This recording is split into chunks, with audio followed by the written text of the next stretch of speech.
All right, Eugene McCormick here at the Wolstein Center. I'm with Alex Kaufman, who's not at the Wolstein Center. Yeah, who is not at the Wolstein Center, unfortunately. And Cleveland State is playing an exhibition game in just 31 minutes to see what this team is all about, and they're playing Malone. What do you want to see tonight, Alex? What are you going to key on? I want to see everyone get their touches because it's an exhibition game, but it's against a very inferior competition in Malone. I want to see every single player be able to play to their strengths and be able to get a few minutes on the court where they can shine. So even the guys who aren't going to be part of the rotation this season, I want to see them get their chances out there. I want to see like the bench guys, the Aaron Scales of the world. I want to see them get some action and see what they can do. Definitely. And the Vikings have taken the floor. The dress rehearsal has started. Hopefully you can hear us over the trumpet and everything. Yeah, it's going pretty well. This is kind of a test run, so we want to do this, as many games as we can. And I hope you guys can hear me. Can you hear me, Alex? I can hear you. And the fight song in the background. Yes. I'm going to try to change this camera to get some ambiance here. Okay. If I can figure this out.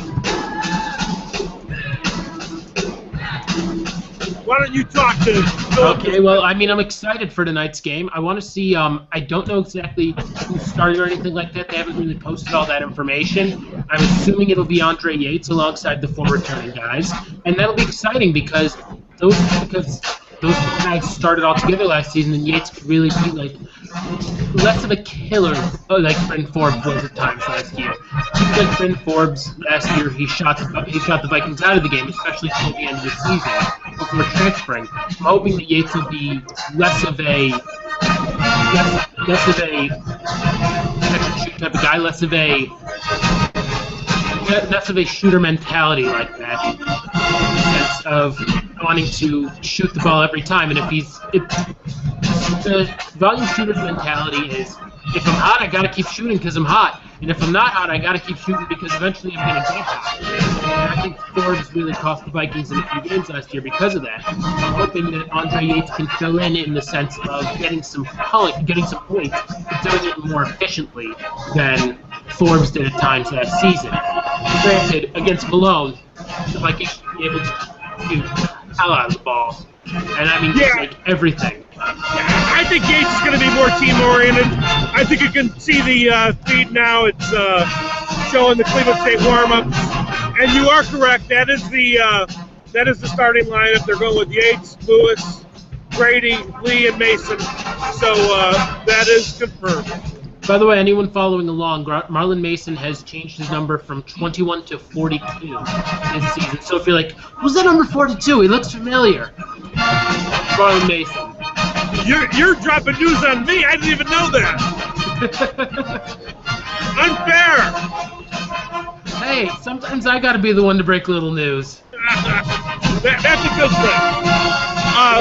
thing. We'll get a shot of this band that's playing here. That band just as loud as always. Is that looking good for you, or? Like 20 people are there right now.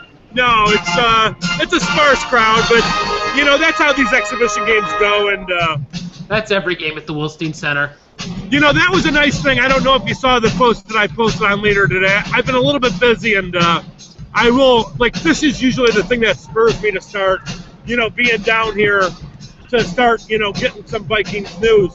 But the one thing that I saw, it's kind of cool. $6 tickets this year if you buy them in advance. And they've extended those dollar draft nights for people that like to come down and do that pregame whatever they call that the hoopy hour. The hoopy hour. It's called 216 hoopy hour now. And there's a DJ that was playing before, so a little bit of ambiance. I'm sure that the cheap beer will bring plenty of people down. I'm not 21 yet, so I'm still going to be going when I'm up in Cleveland during Thanksgiving break and winter break.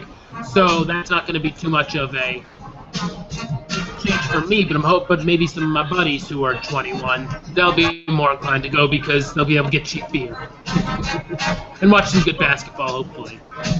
Yeah, and when you come up, we'll try to do one of these in person at the WOE.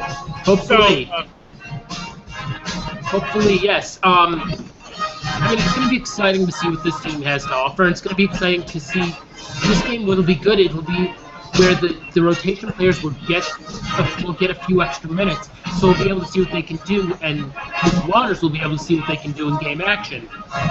Because I don't think his rotation is completely set. I think he could very well change who the 6th, 7th guys off the bench are, and I'm not saying like someone's going to be he's going to change the starting lineup because he hates doing that. It seems like, but I really think that there's a good chance that Coach Waters will change who comes off the bench first and who comes off the bench for whom, based on what happens tonight and also on Friday at Iona. well, and yeah, if it's anything like the exhibition game, it'll be Zalo probably coming in, and I would assume that the junior guard team will be another one. I think so, and I think someone probably like DeMonte Flanagan will get that 8th spot. Yeah, so. It'll be interesting to see what Flanagan brings because he's still a question mark.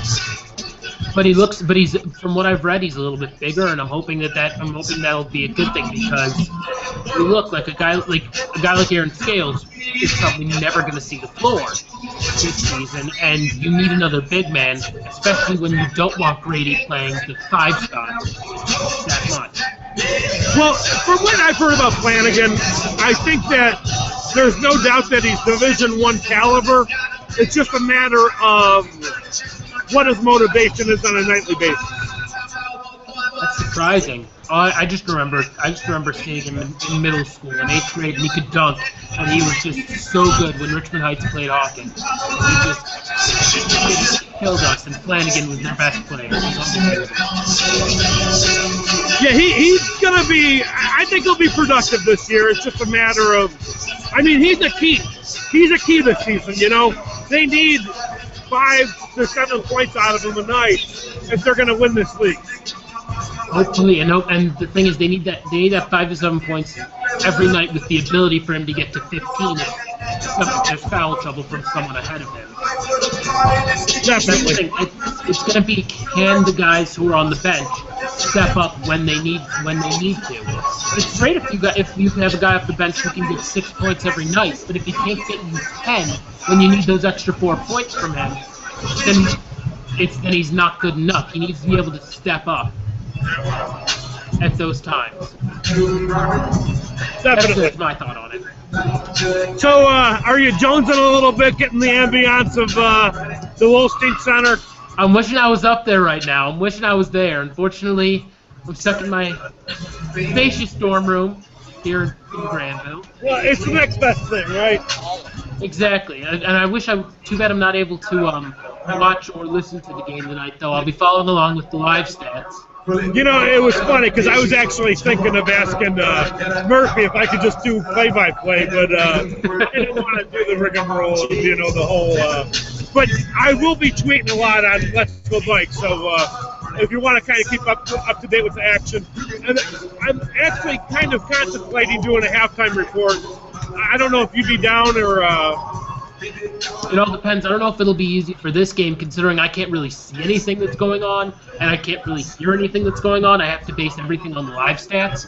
Good point. I think also, since it's an exhibition game, I don't know if we have to worry about a halftime report tonight, but I think that we can always we should be doing halftime. We can do halftime reports at other games. I love that idea. All right, well, I think that's about it, and I think it went pretty well. And follow along on Let's Go Bike's Twitter account, and you'll get a good feel of what's going on down here. Yeah, for sure. I'm excited to see what the Vikings have to offer, and I'm excited for another great Viking basketball season. Awesome. See you, Alex. See ya.